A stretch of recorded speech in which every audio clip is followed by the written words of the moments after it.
Hola Carla, muy buenas tardes. Johnny Asensio, Buenas tardes, Fredín. licenciado. Hola José Pablo, buenas tardes. Buenas Buenas tardes, tardes, licenciado. Fátima, Catherine, buenas Pablo David, tardes, licenciado. Yasmin, buenas tardes. Alexa, qué gusto me da saludarles. Larisa González, buenas tardes. Damaris Sharon Mencos, buenas tardes. Buenas tardes, licenciado. Hola Andreita, buenas tardes, gusto de saludarte. Jocelyn Darlene, buenas tardes. Marlene Naomi, buenas tardes. Emily Patzán, buenas tardes. Ana Lucía Molina, muy buenas tardes. Jacqueline Díaz, buenas tardes. Vamos a esperar que lleguemos al 50% por lo menos. Wilson Fernando Reyes de León, buenas tardes.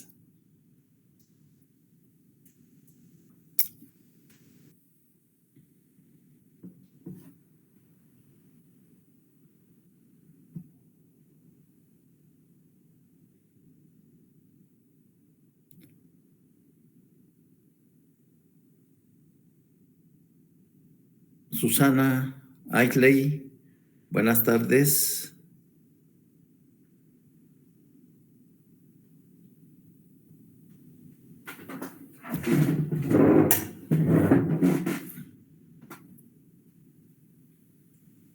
Muy bien, ya entonces vamos a iniciar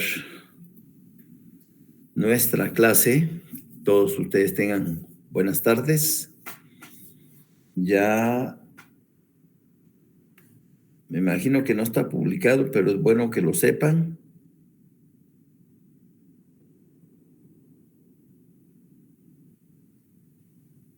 Es bueno que lo sepan.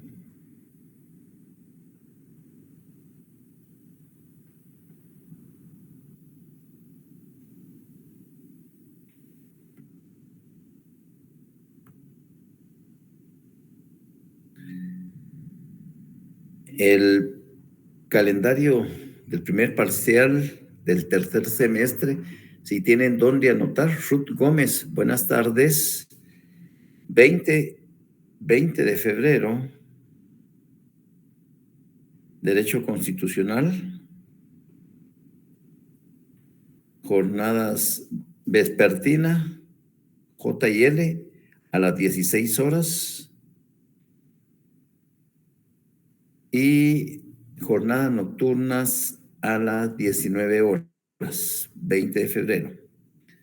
22 de febrero, teoría del proceso, igual, hay horario de 19, de 18 horas y de 16 horas, depende de la jornada. Luego sigue el 24, teoría del Estado. Teoría del Estado, el 24. Luego el 28, a Derecho Civil 2. El 28, Derecho Civil 2. Y por último, el 3 de marzo, tienen Derecho Penal 2. ¿Ya? Así es de que ya tenemos encima nuestros primeros parciales 20, 22, 24, 28 y 3 de marzo. ¿Ya? Perdone, licenciado, dijo de Derecho Civil y Derecho Penal 2, pero nosotros no llevamos ese, no sé si es el calendario correcto. Del tercer semestre, ¿qué derecho penal llevan? Uno todavía, entonces. Entonces fue error de la secretaria como siempre. Error, bueno. o yo estoy viendo doble. No, sí dice Derecho Penal 2, pero la sección L, ustedes la están recibiendo con Ronnie López Contreras. Así es, licenciado. Pues sí, entonces Derecho Penal 1. Bueno, ¿Y civil? ¿Civil es Derecho Civil 2 o Derecho Civil 1? El 1. 1. Ay, Dios, esta negrita. Ay, Dios, solo que las corrijan. Denme solo le voy a decir a Chaito. Chaito, me parece que civil y penal no es ni civil 2 ni penal 2, sino civil 1 y penal 1. Pero tú sabes, yo solo me dejo llevar por las inquietudes de los estudiantes. Así es de que verifica eso, por favor, mija. Gracias. Pero las fechas no se van a cambiar. Las fechas no se van a cambiar, ya lo saben ustedes que comenzamos. Nosotros, nuestro examen va a ser a las 4 de la tarde. Vienen 30 preguntas. Las opciones para responder es falso o verdadero. O vienen 5 respuestas de las cuales una es la verdadera. Opción múltiple. Así es de que no va a haber pie. El consejo que les puedo dar es lo siguiente. Ya ustedes se preguntarán, ¿pero por qué el viernes usted mandó el laboratorio 6?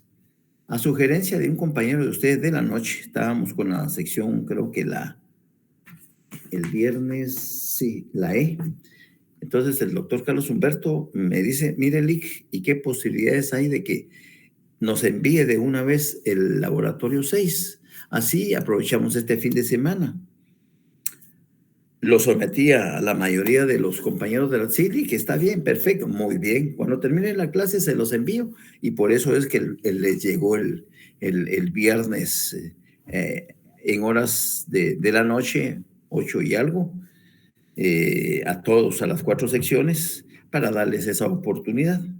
Así es de que esa fue la explicación. Por eso es que hoy no se les subió ningún laboratorio, porque este estaba programado para el día de hoy, pero atendiendo a esa sugerencia que me pareció muy funcional, entonces dije, bueno, hagámoslo. Así que no hay problema. El examen dura 45 minutos. El consejo es, si ustedes a los 15, a los 20 minutos ya concluyeron, envíenlo. No se expongan que haya un apagón, no se expongan que haya una baja de internet, no se expongan, no. Si ya terminaron su examen, envíenlo, porque se abre exactamente a las 4 y se cierra a las 5 menos cuarto. Así es de que hoy, por ejemplo, tengo mi retrasada a las 5, entonces voy a escaparme un poquito antes para estar aquí, atento siempre a ver cuántos se van a examinar en la examen de recuperación, que era el lunes anterior, pero que no, la secretaria no sé qué le está pasando, no está funcionando, y entonces se le está yendo la baranda. Sí, Catherine. Licenciado, con una pregunta, ¿por medio de qué plataforma será el parcial? Eso están preguntando y eso se los explico ahorita.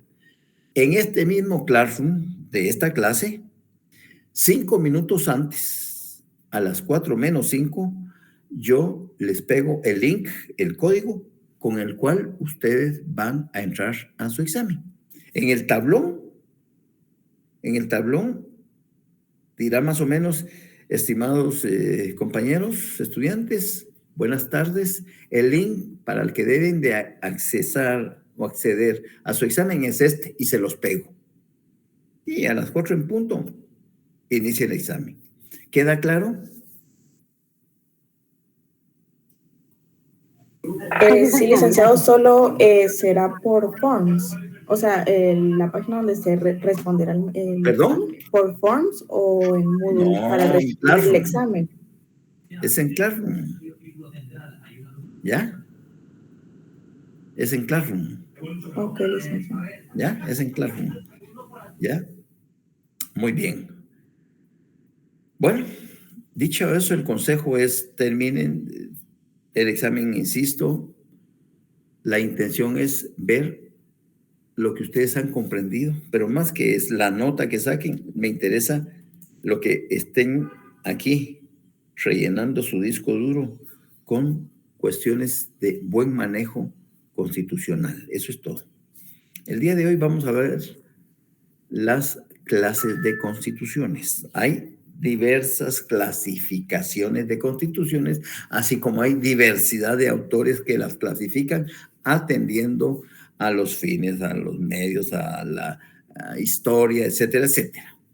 Nosotros vamos a ver una clasificación de clases de constituciones que regularmente son las más utilizadas en el medio jurídico constitucional.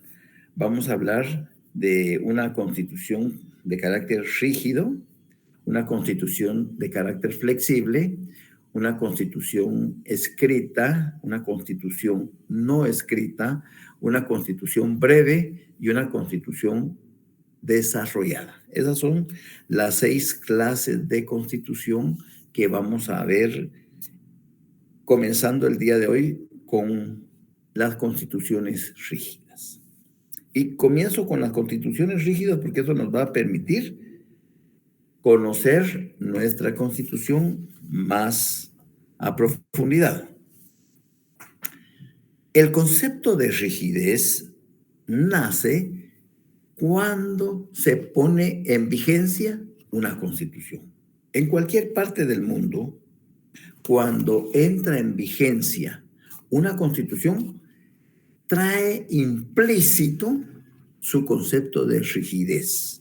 Es decir, esos mecanismos dificultosos para proceder a reformar la norma constitucional. Y vienen ahí implícitos dentro de la misma Constitución esos mecanismos para poder intentar reformar una Constitución.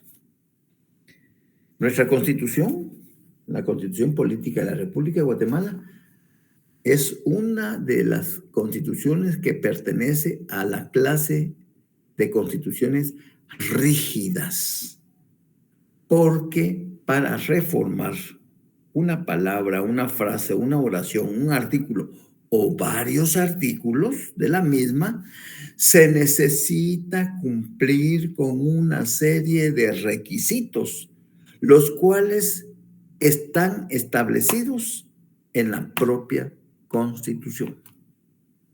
De esa cuenta, hay un capítulo único referido a las reformas a la Constitución.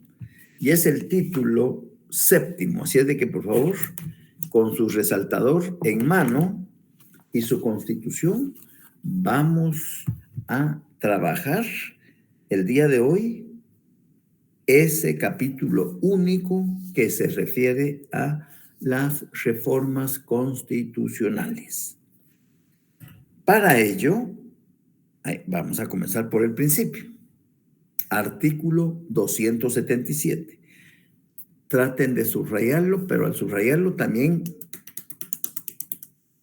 ténganlo en su disco duro, porque si ustedes lo logran introducir en su disco duro, ya más adelante automáticamente saben dónde ubicar las reformas a la Constitución. No se trata de aprenderse de memoria, sino saber dónde están ubicados, porque eso nos permite un buen manejo de dicho documento. El artículo 277 de la Constitución habla de quienes tienen iniciativa para reformar a la Constitución. El presidente en Consejo de Ministros, 10 o más diputados al Congreso de la República, la Corte de Constitucionalidad y el pueblo, mediante, si ustedes quieren, petición dirigida al Congreso de la República por no menos de 5,000 ciudadanos debidamente empadronados. Esas son las 4 organizaciones, los 4 órganos, las 4 instituciones que pueden solicitar reformar la norma constitucional. Ustedes dirán, nos hemos enterado a través de los medios de comunicación que representantes de grupos mayoritarios de la población han presentado sendas peticiones al Congreso de la República con más de 5,000, con más de 10,000, con más de 15,000, de 20,000, de 50,000 firmas. Y es cierto. Sale en el protocolo, el presidente del Congreso en ese momento, acompañado de su junta directiva, lo recibe y les ofrecen que van a estudiarlos y todo. Pero al final, como las reformas que están proponiendo estos sectores mayoritarios de la población no les conviene a los mismos legisladores porque atenta contra sus intereses, entonces lo someten a consideración del Pleno y el Pleno dice, no, archivémoslo. Y así pasa.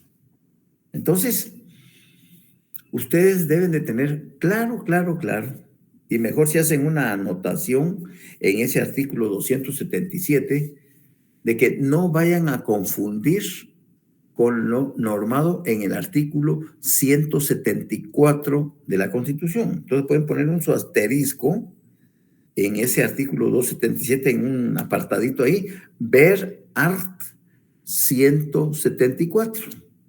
Porque el 174 de la Constitución nos dice quiénes tienen iniciativa de ley. No es lo mismo quienes tienen iniciativa de ley a quienes tienen iniciativa para reformar la Constitución o las normas constitucionales.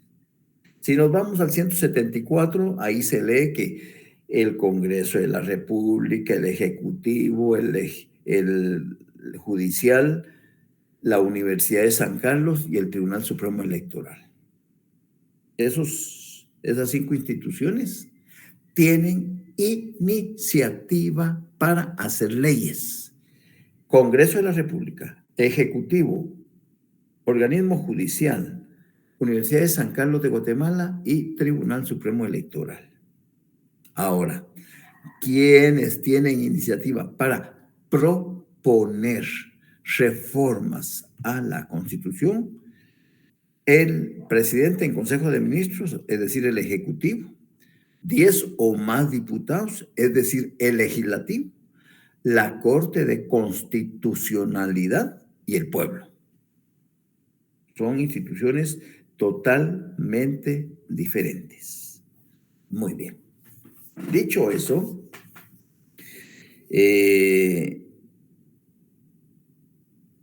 la rigidez debe de entenderse como ese proceso difícil para reformar la norma constitucional. Un proceso dificultoso que hace de verdad muy exigente que pueda lograrse una reforma constitucional. Primero, porque ¿quiénes tienen iniciativa? El pueblo, la Corte de Constitucionalidad, el Congreso y el Ejecutivo. Si no viene de allí la propuesta de iniciativa de la reforma constitucional, no, nadie más puede proponer una reforma constitucional. Les recalco esto para que comprendan ustedes que la rigidez es una sola. Un difícil procedimiento para la elaboración y reforma que debe de sujetarse a una serie de requisitos, los cuales están plasmados en la propia Constitución.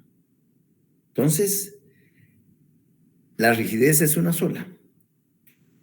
Por efectos de comprensión, por efectos didácticos y por efectos de que el título 7º del capítulo único de los artículos se aplica a entender de una mejor manera cómo es el proceso de las reformas constitucionales en Guatemala es que les dividí didácticamente hablando. Les partí ese concepto de rigidez en tres.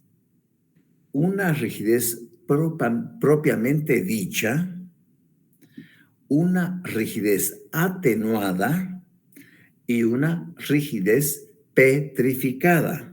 Pero vuelvo a hacerles la aclaración. Esto es para una mejor comprensión. Esto es para que, por efectos didácticos, ustedes comprendan qué artículo de este capítulo se refiere a la rigidez propiamente dicha, qué artículo se refiere a la rigidez atenuada y qué artículo de ese capítulo se refiere a la rigidez petrificada. Comencemos con el artículo 278. El artículo, mejor si tienen su resaltador y subrayan perfectamente su constitución, dice, para reformar este artículo, o sea, el 278, para reformar este artículo o los contenidos en el capítulo 1, título segundo, entonces mejor los artículos que están en el capítulo 1, título segundo, se refieren a los derechos humanos individuales. Artículos del 3 al 46. Entonces, para un mejor entendimiento, para reformar el 278 o los artículos del 3 al 46, punto, que son los derechos humanos individuales, es indispensable que el Congreso de la República, con el voto favorable o afirmativo de las 2/3 partes del total de diputados que lo integran, convoque a una Asamblea Nacional Constituyente. Y en el decreto de convocatoria se les señalará el o los artículos que deban revisarse. Y en el mismo decreto se comunicará al Tribunal Supremo Electoral para que este organismo, en un plazo no mayor de 120 días, convoque a elecciones a la integración de la Asamblea Nacional Constituyente, rigiéndose para ello por la ley electoral y de partidos políticos. Esa es una rigidez propiamente dicha. ¿Por qué? Porque específicamente se tocan solo los artículos 278 y del 3 al 46, que son los derechos humanos individuales. Y por esa razón que se van a reformar derechos humanos individuales, es que se debe convocar a una Asamblea Nacional Constituyente. Es el único artículo de los 281 que menciona a una Asamblea Nacional Constituyente, el artículo 278. Dice así, artículo 278. Para reformar este o cualquier artículo de los contenidos en el capítulo 1 del título 2 de esta Constitución, es indispensable que el Congreso de la República, con el voto afirmativo de las 2/3 partes de los miembros que lo integran, convoque a una Asamblea Nacional Constituyente. En el decreto de convocatoria señalará el artículo o los artículos que haya de revisarse y se comunicará al Tribunal Supremo Electoral para que fije la fecha en que se llevarán a cabo las elecciones dentro del plazo máximo de 120 días, procediéndose en lo demás conforme a la ley electoral constitucional. Punto. No hay pierde. Un mecanismo difícil para poder reformar el artículo 278 o del 3 al 46. rigidez, para efectos didácticos, rigidez propiamente dicha. Porque el concepto de rigidez es único, que viene plasmado dentro de la misma Constitución y surge a la vida desde el momento en que la Constitución se pone en vigencia. Del artículo 278 dice las 2/3 partes del total de diputados. Son 160 diputados, de los cuales 107 son las 2/3 partes.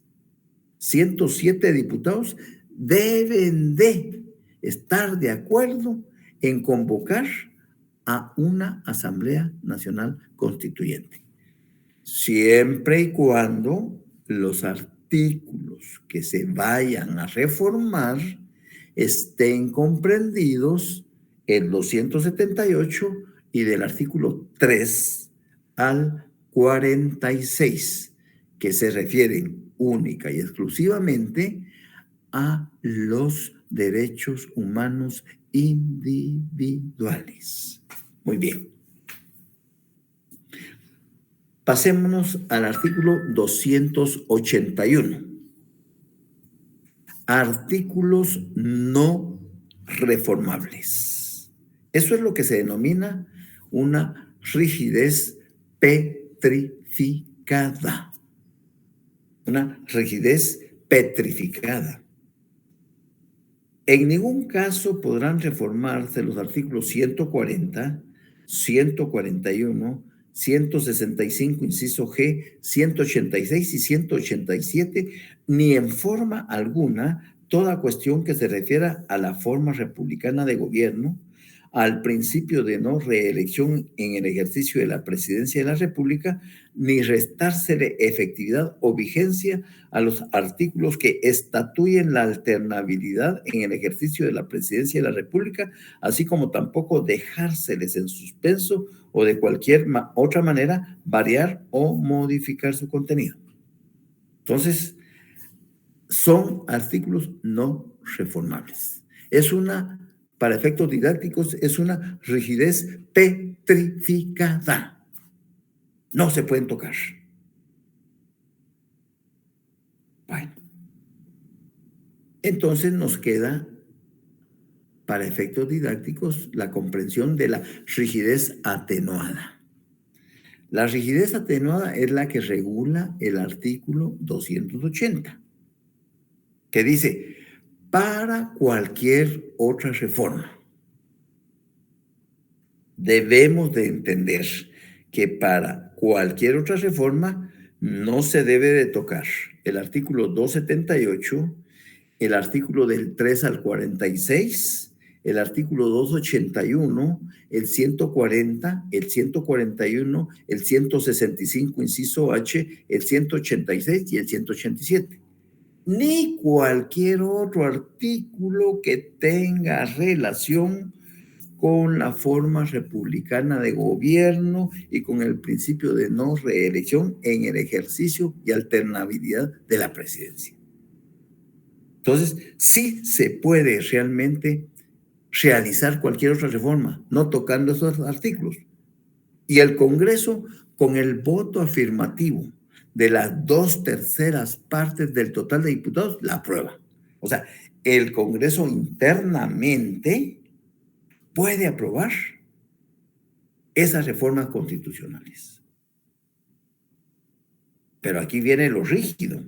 Aquí viene en el segundo párrafo que dice: las reformas no entrarán en vigencia sino hasta que sean ratificadas mediante la consulta popular a que se refiere el artículo 173 de esta ley, de esta Constitución. Es decir, las reformas no entrarán en vigencia sino hasta que sean ratificadas mediante la consulta popular a que se refiere el artículo 173 de la Constitución. Visitemos el artículo 173. Procedimiento consultivo. Las decisiones políticas de especial trascendencia deberán ser sometidas a procedimiento consultivo de todos los ciudadanos. La consulta será convocada por el Tribunal Supremo Electoral a iniciativa del presidente de la República o del Congreso de la República, que fijarán con precisión la o las preguntas que se someterán a los ciudadanos. La ley constitucional electoral regulará lo relativo a esta institución. Para amarrar este artículo del procedimiento consultivo, les sugiero que a ese artículo 173 le pongan un asterisco a un ladito y le pongan ver artículo 250 bis. Ver artículo 250 bis.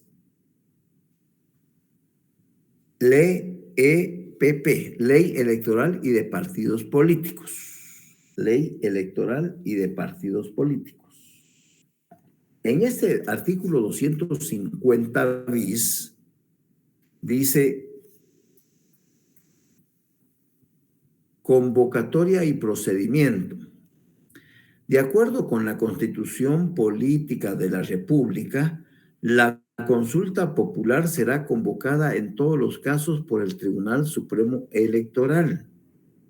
El proceso consultivo se regirá en lo aplicable por las normas que para elecciones establece la presente ley y su reglamento, así como para las específicas que emita el Tribunal Supremo Electoral.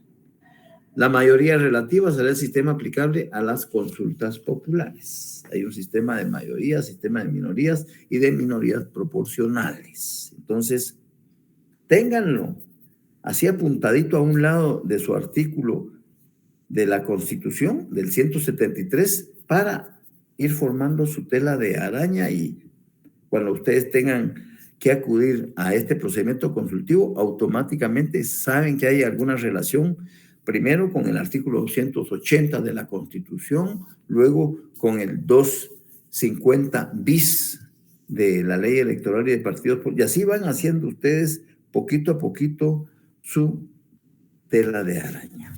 Regresemos entonces. En Guatemala, nuestra Constitución pertenece a la clase de constituciones rígidas. ¿Por qué? Porque para reformarla se necesita cumplir con una serie de requisitos, los cuales están establecidos en la propia Constitución. Y por efectos didácticos, dijimos que la rigidez la dividimos en una rigidez propiamente dicha, una rigidez atenuada y una rigidez petrificada. Ahora nos queda hablar, para cerrar el capítulo de las reformas a la Constitución, del artículo 279, que habla de los diputados a la Asamblea Nacional Constituyente. Las mismas calidades, óigase bien, las mismas calidades que se requiere para ser diputado al Congreso de la República son las mismas calidades que se exigen para los diputados a la Asamblea Nacional Constituyente. Veamos nuestra Constitución en el artículo 162. Artículo 162. Dice el artículo 162. Requisitos para el cargo de diputado. Subrayenlo, por favor. Para ser electo diputado, se requiere ser guatemalteco de origen y estar en el ejercicio de sus derechos ciudadanos. Ser civilmente capaz, ¿verdad? Entonces, cualquiera de ustedes que es ciudadano, porque es hombre o mujer, mayores de 18 años, pueden participar como diputados, no solo al Congreso de la República, a la Asamblea Legislativa, sino como diputados a la Asamblea Nacional Constituyente. Ser guatemalteco de origen y estar en el ejercicio. O sea, las mismas calidades, los mismos privilegios, los mismos privilegios. Vayámonos al artículo 161 de la Constitución. Prerrogativas de los diputados. Los diputados son representantes del pueblo y dignatarios de la nación. Como garantía para el ejercicio de sus funciones, gozarán desde el día en que se les declare electos de las siguientes prerrogativas. Son 2. Inmunidad personal para no ser detenidos ni juzgados si la Corte Suprema de Justicia no declara previamente que haya lugar a formación de causa, después de conocer el informe del juez pesquisidor que dará a nombrar para el efecto. O sea, eso nunca pasa.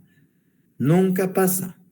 Claro, ahora sí pasa, sí pasó, porque Aldo, que es un diputado, que es una piedra en el zapato para los demás políticos, pues a él lo despojaron de su inmunidad y él va a ser investigado por parte del Tribunal Pesquisidor para ver si cometió los ilícitos que se le señalan. Pero sabemos nosotros que la jugada es eminentemente política, ¿verdad? Te la voy a repetir, Verónica, solo termino esto. Y la otra garantía que tienen los diputados es la irresponsabilidad por sus opiniones, por su iniciativa y por la manera de tratar los negocios públicos en el desempeño de su cargo. Últimamente, como por la campaña electoral, muchos diputados se han dado a la tarea de fiscalizar, entre comillas, algunas instituciones, etcétera, etcétera. Nunca lo habían hecho en los años anteriores, pero como ahorita están en campaña, entonces necesitan otra vez recordarle a la gente que sí están trabajando por el pueblo. Pero estas 2 garantías, la irresponsabilidad por sus opiniones, por su iniciativa, por la materia y la manera de tratar los negocios públicos en el desempeño de su cargo, y la inmunidad personal, son beneficios que gozan también los diputados a la constituyente. Luego, si por casualidad, dentro de un orden constitucional que está funcionando bien, se convocara a una Asamblea Nacional Constituyente y se eligieran a los diputados a la constituyente, estas 2 asambleas, la constituyente y la legislativa, pueden funcionar simultáneamente. Sabemos nosotros que el Congreso de la República, en el Palacio Legislativo o en el hemiciclo, ahí ellos sesionan. Pues entonces la Asamblea Nacional Constituyente pues tendrá que ir al Teatro Nacional, tendrá que buscar un hotel o algún espacio donde puedan ellos estar cómodos para estar discutiendo las reformas que les fueron propuestas para revisarlas. Entonces,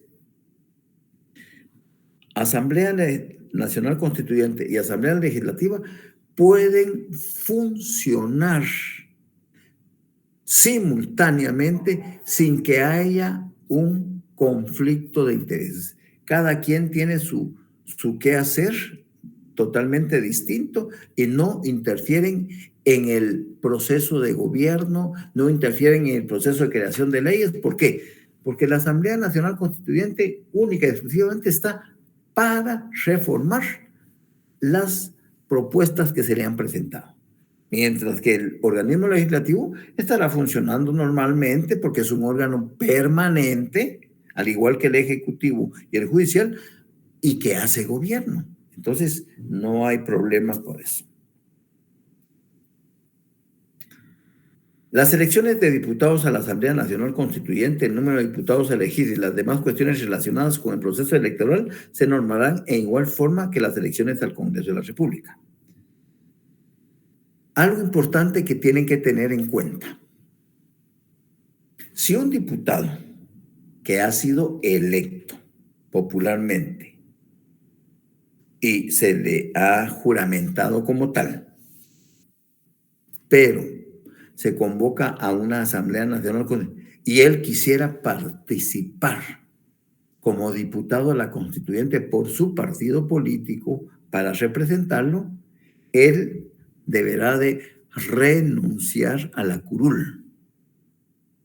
Y el Congreso debe de aceptar su renuncia y elegir al suplente para completar el número de diputados del Congreso. Y entonces el diputado quedaría como un ciudadano más común y corriente, en donde él le va a solicitar a las bases de su partido que lo propongan como diputado a la Constituyente.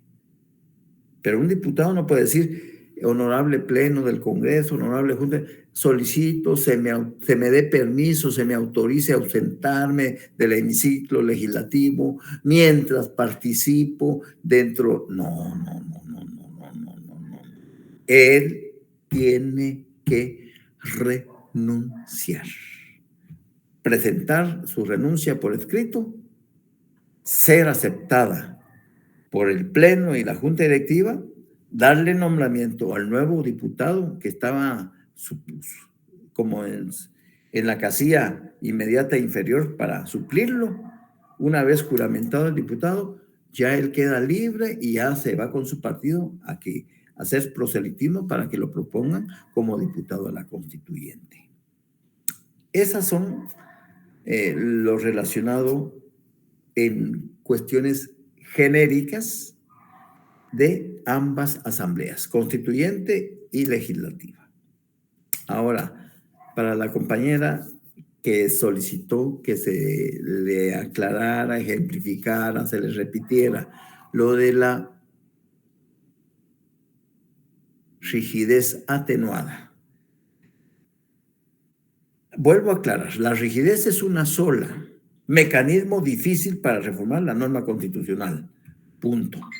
¿Ya? Punto. Mecanismo difícil para reformar una norma constitucional. Punto. Yo la dividí para efectos didácticos en propiamente dicha atenuada y petrificada. La atenuada es aquella que se refiere el artículo 280.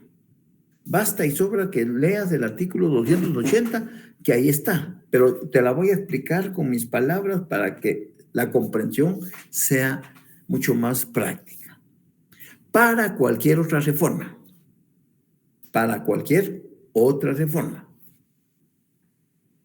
tú debes de pensar primero, bueno, ¿quién propuso esas reformas?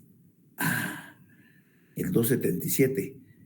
¿El presidente de la República en Consejo de Ministros? ¿O fueron 10 o más diputados? ¿O fue la Corte de Constitucionalidad? ¿O fue el pueblo?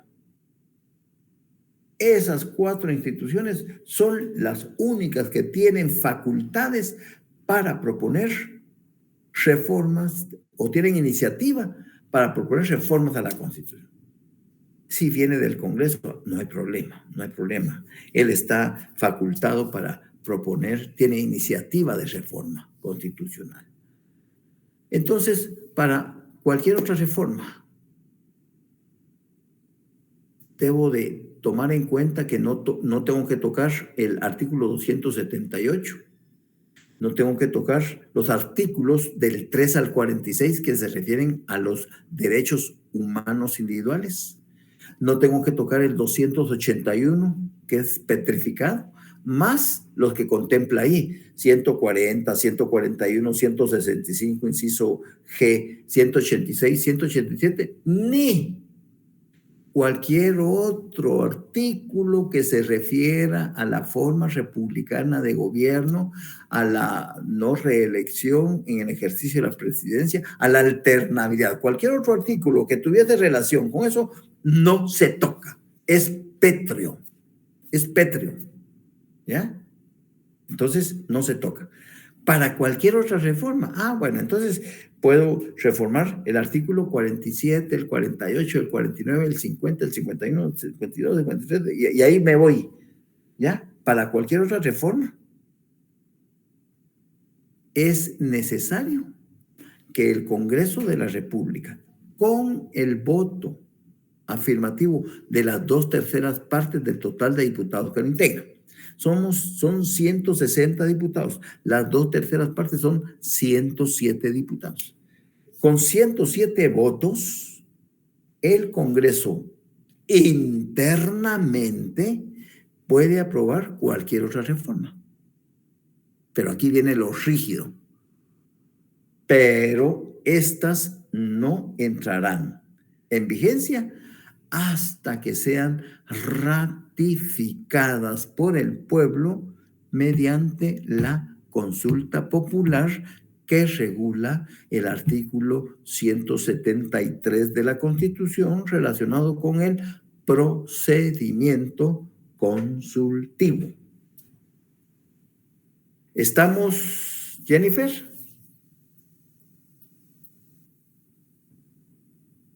¿Aclaramos las dudas? Muy bien, correcto.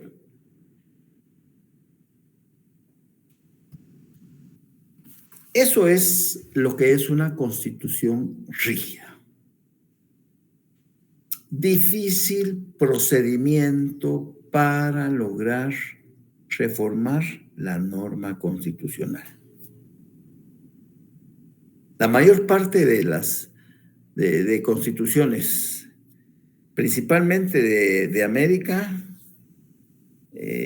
tienen el concepto de rigidez, pero lamentablemente cuando los gobernantes ya están en el ejercicio del poder, al principio para ellos el primer año de gobierno es bien difícil, no conocen cómo funciona el Estado, a veces lo cierran en un círculo que no los dejan ver más allá y solo lo tratan como que es el rey, como que es un dios y él se cierra en eso. El segundo año pues ya comienza él a entender cómo funcionan las instituciones del Estado, etcétera, etcétera. Y el tercer año ya le encuentra a él ese saborcito agradable, pero ya el siguiente año se tiene que ir.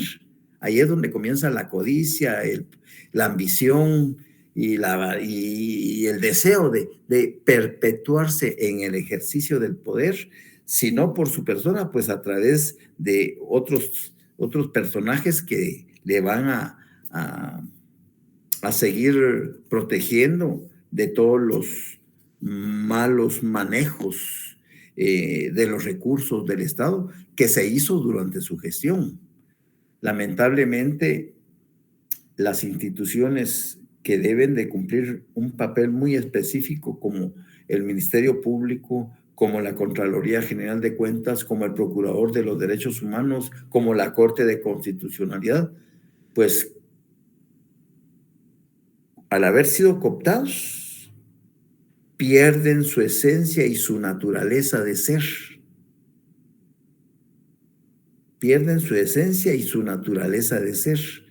Entonces, apañan y se hacen los locos con esos mal manejo de los recursos del Estado. Lamentablemente, esa es la situación que está imperando actualmente. Prueba de ello es el anterior expresidente ya va como candidato a diputado, ahora su hermano va para la presidencia y el hijo del Jimmy va para diputado. O sea, no quieren soltar. Las mieles del poder les empalagó de tal manera que en Guatemala todo es posible. Y la pobre gente, sin ninguna orientación, ya no hay quien ponga un alto, quien ponga un hasta aquí. Y estas elecciones pues van a estar llenas de dudas porque no sabemos de verdad cómo vamos a parar. Pero bueno, ¿qué pasará más adelante? Solo Dios sabrá. Pero, y no solo para los cargos de presidente y vicepresidente o diputados, también para alcaldes.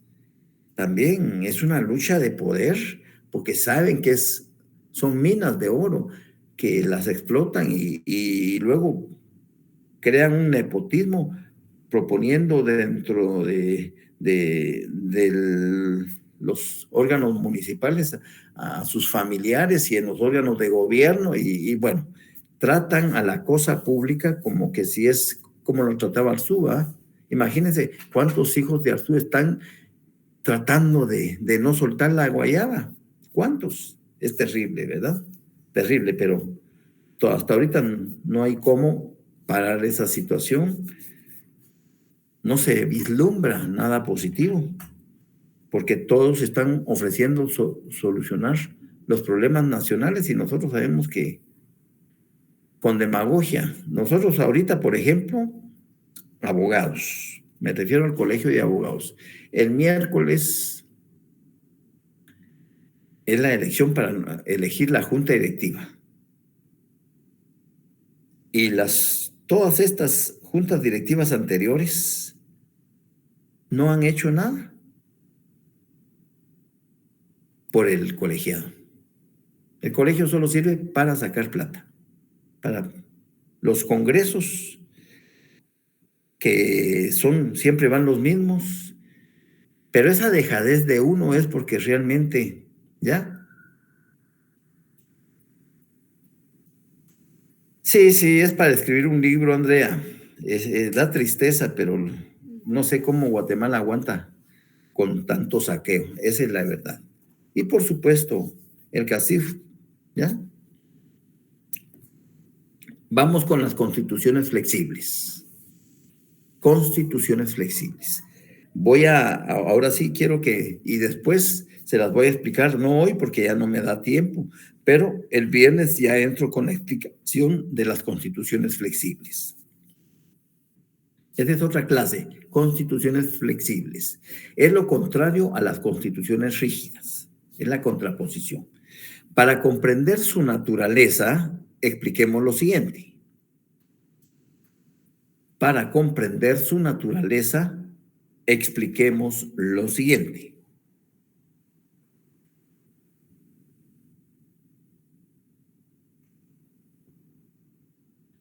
En los países de constitución flexible,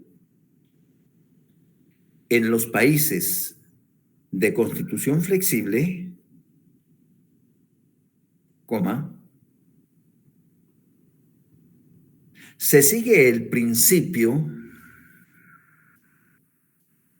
sigue el principio de que la ley posterior deroga la anterior. Para comprender su naturaleza, expliquemos lo siguiente. En los países de constitución flexible, se sigue el principio de que la ley posterior deroga la anterior. ¿Cómo? Es decir, que existe un solo organismo,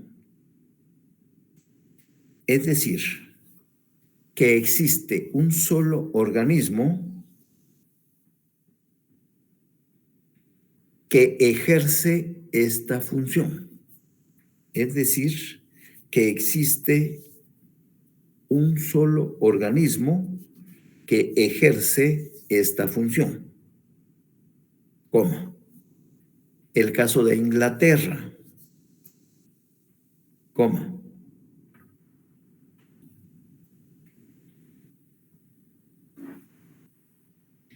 En donde el Parlamento inglés,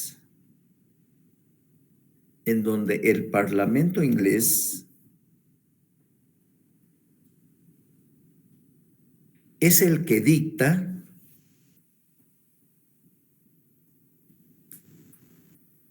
todas las normas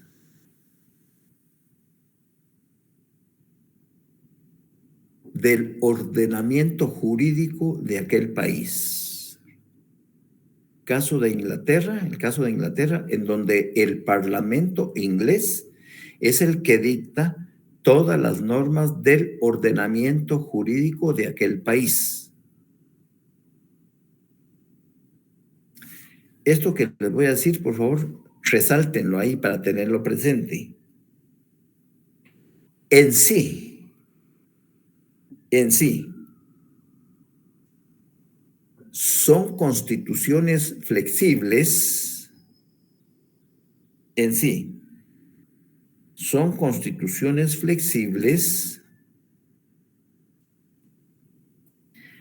aquellas que para su modificación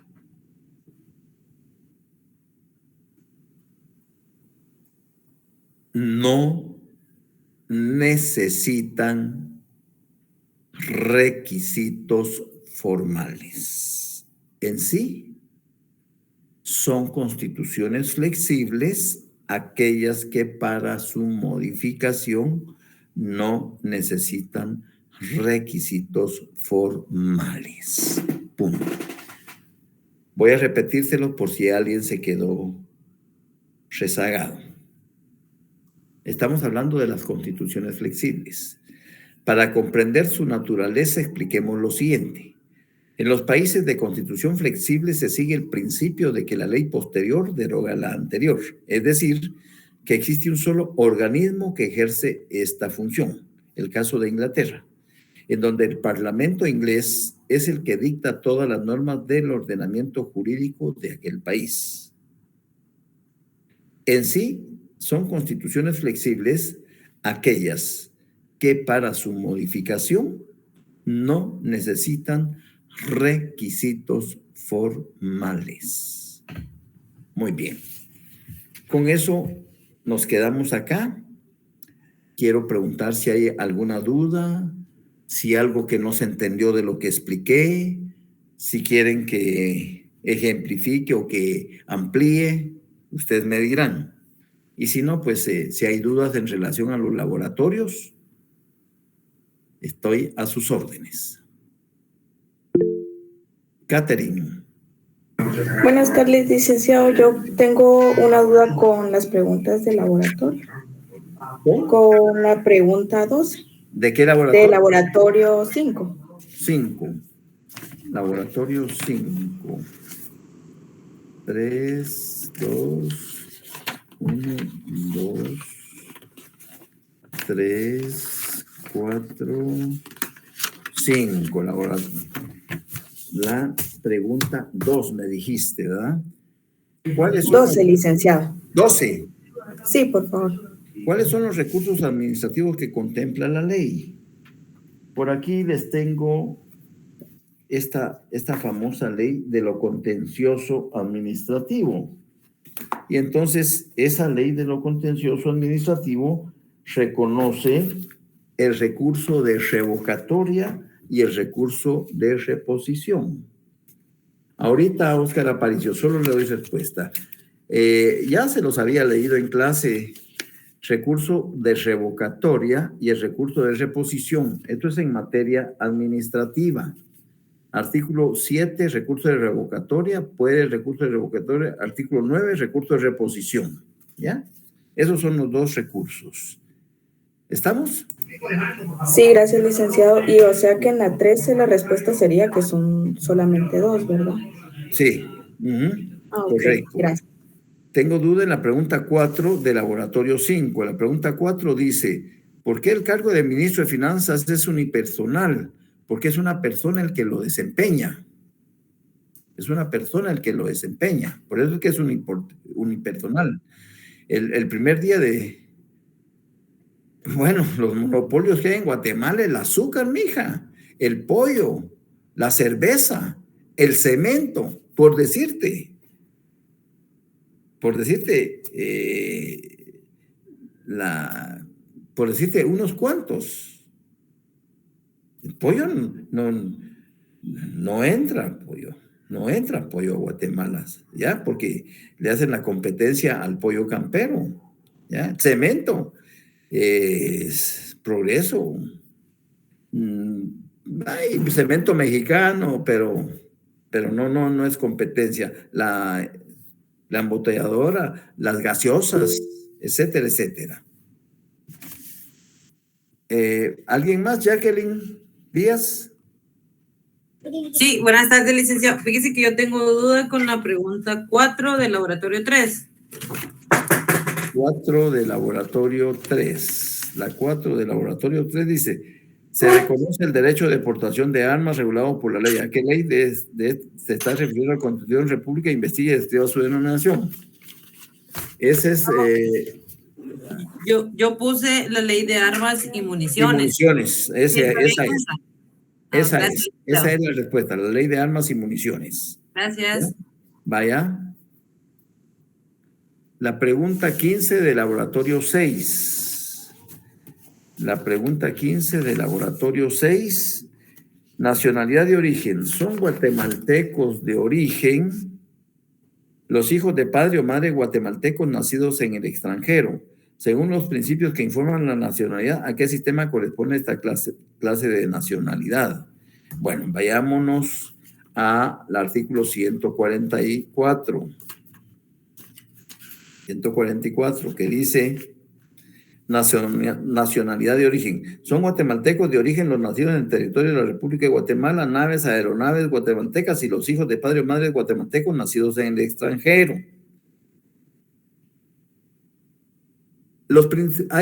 Hay principios que informan la nacionalidad y está el jus soli. Jus soli, por haber nacido en el... Yo soy guatemalteco por el jus soli porque nací en territorio guatemalteco. Si alguien va en un barco y va por el Nilo, pero ese barco lleva una bandera de Guatemala, ese barco es territorio guatemalteco. Y resulta que en la travesía hay una señora que da a luz a un niño. Pues ese niño, por haber nacido en suelo guatemalteco, se le aplica el jus soli, por haber nacido en territorio guatemalteco. Si va en un avión, una nave, una aeronave, pero que tenga bandera guatemalteca, aunque esté surcando el espacio francés, pero el avión o la nave lleva bandera guatemalteca, se considera territorio guatemalteco. Entonces se le aplica el jus soli, que tiene derecho a la nacionalidad guatemalteca por haber nacido en territorio guatemalteco. Pero también, si nací en los Estados Unidos, pero mi papá o mi mamá es guatemalteca, por el jus sanguini, los lazos de sangre, también tengo derecho a esa nacionalidad guatemalteca. Pero si se casa un guatemalteco en los Estados Unidos con una alemana y tienen un hijo en Francia, porque van de allá, entonces ese niño, por los lazos sanguíneos, va a tener jus sanguini de Guatemala por su papá, jus sanguini por Alemania por su mamá, jus soli por haber nacido en territorio francés. Entonces a ese niño se le aplica el jus electi, el derecho a elegir su nacionalidad cuando llegue a la mayoría de edad. Es lo que dice el 144 cuando dice, se exceptúan los hijos de funcionarios diplomáticos y de quienes ejerzan cargo legal. Si hay un embajador de Guatemala en Cuba y la esposa también es guatemalteca y se van como embajadores o como cónsules a Cuba y allá tienen un hijo, pues el hijo, por haber nacido en territorio cubano, el jus soli, tiene derecho a la nacionalidad cubana, pero por los lazos consanguíneos tiene derecho a la nacionalidad guatemalteca. Pero por eso se hace la excepción. Se exceptúan los hijos de funcionarios diplomáticos y de quienes ejerzan cargo legal. ¿Por qué?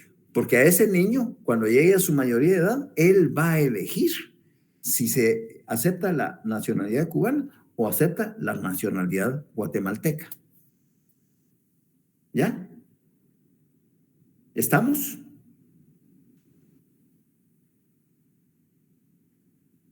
Muy bien, Carol. ¿Alguna otra duda? Yo, licenciado, disculpe, ¿me podría ayudar con la pregunta número 18 del cuestionario 5? La 18 del cuestionario 5 dice: el Estado reconoce y promueve la ciencia y la tecnología como bases fundamentales de desarrollo. ¿A qué ente? CONCYT. El Estado reconoce y promueve la ciencia y tecnología como bases fundamentales del desarrollo nacional. ¿A qué ente se les ha encargado el cumplimiento de tales fines? Al CONCYT. COINY. ¿Qué ocurre con los que se nacionalizan solo si viven en un país aunque no hayan nacido ahí? Bueno, ojo, qué bueno que tocaste ese tema, pero con mucho gusto se los explico. Una cosa es la nacionalización y otra es la naturalización. Y la Constitución prevé ese caso en el artículo 145, nacionalidades centroamericanas. Óiganse bien, también se consideran guatemaltecos de origen a los nacionales por nacimiento de las repúblicas que constituyeron la Federación de Centroamérica, si adquieren domicilio en Guatemala y manifiestan ante autoridad competente su deseo de ser guatemaltecos. Entonces, salvadoreños, hondureños, nicaragüenses, costarricenses pueden ser considerados guatemaltecos naturales. ¿Ya? Ahora, naturalización, artículo 146. Son guatemaltecos quienes obtengan su naturaleza. De Panamá hacia Argentina y Chile, o de México hacia arriba, o de cualquier otro país, cualquier persona que no haya nacido dentro del territorio centroamericano puede optar a la naturalización guatemalteca, renunciando a su nacionalidad de origen. Primero, por supuesto, tiene que ingresar aquí a territorio guatemalteco, se le va a dar una visa temporal de 90 días. Esa visa temporal, él hace los trámites para que se le llenar los requisitos y luego de llenar los requisitos, el Instituto de Migración emite una resolución que le otorga esa permanencia temporal por 2 años. Dentro de 2 años, él hace el siguiente requisito, que se le otorgue en forma definitiva. Entonces, se le otorga. Entonces, ya él va a ser coreano domiciliado en Guatemala. Entonces, ya se le va a dar su DPI. Pero si aún así él quiere hacerse guatemalteco, naturalizado, tiene que irse a Relaciones Exteriores y llenar su trámite, renunciando a su nacionalidad coreana, y la naturalización se tramita ante la gobernación departamental. Solo cuando son centroamericanos, un salvadoreño, hondureño, nicaragüense, costarricense, puede ir a Relaciones Exteriores a adoptar su nacionalidad. ¿Ya? Entonces, hay limitaciones para un guatemalteco naturalizado. No puede optar al cargo de presidente o diputado. ¿Ah? ¿Por qué? Porque se necesita ser guatemalteco de origen. Alguien me escribió por ahí, ya no me dio tiempo de leerla. La pregunta 11 de laboratorio 3. 11 de laboratorio 3. ¿Por qué la función constituyente es temporal? Porque no gobierna. La función, no entraste a esa clase. La función constituyente es temporal porque no gobierna, mientras que la función legislativa sí hace gobierno, por eso es permanente. Muy bien. Jóvenes, les deseo una feliz tarde. Váyanse a descansar, sigan con sus laboratorios. Nos vemos el viernes si Dios nos presta la vida. Un abrazo. Feliz tarde. Gracias, licenciado. Feliz tarde, licenciado. Buenas tardes.